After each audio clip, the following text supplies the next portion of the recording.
shemeji. Ndio kwanza tu nimekuja leo.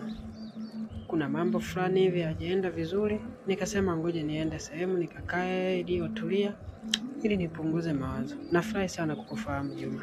Karibu kwenye maisha yangu. Wewe ni rafiki yangu mpya, jisikie huru. Mimi pia nashukuru sana kwa sababu imekuwa kama bahati kukutana na mtu kama wewe. Mrembo mwenye shingo ya twiga, macho meupe kama goroli.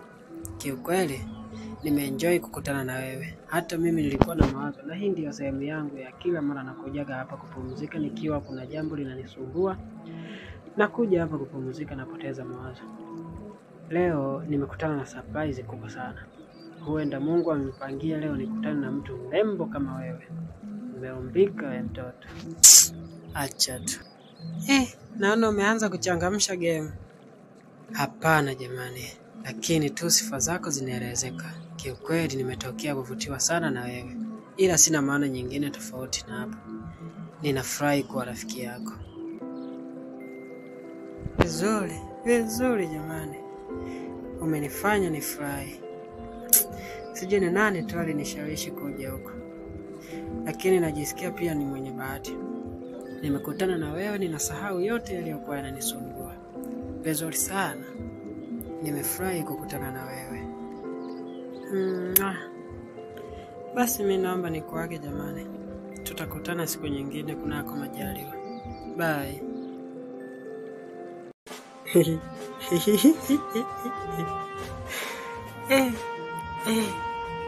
Hai.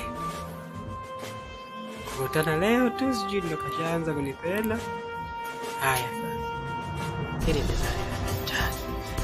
acha. Maisha mwenyewe sina lolote. Mtoto wa nyumbani. Sijui mama kosi ama ni bahati. Haiwezekani. Nitoka kwenda kutafuta kazi na kukutana na mrembo.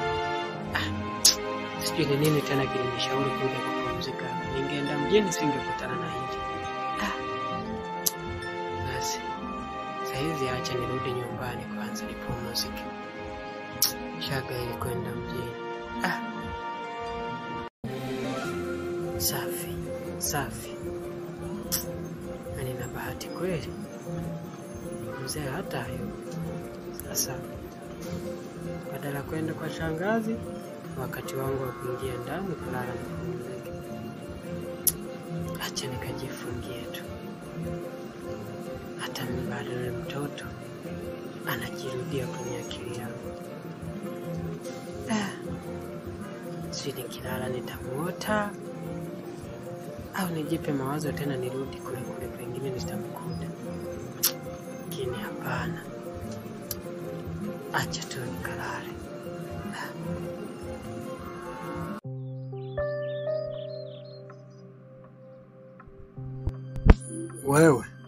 Wewe. Masaa mawili yaliyopita hapo umeondoka. Unarudi. Hai, kusalimiana huko vipi? Au ndio umeanza kuchanganyikiwa na maisha? Kusema ukweli mzee wangu siko sawa kabisa. Nisamehe tu. Ana sasa anaelekea kubaya. Hai. Hebu kwanza naenda kupumzika basi. Anaweza kuja kuniulizia. Mzee akija leo simwambia niko ndani.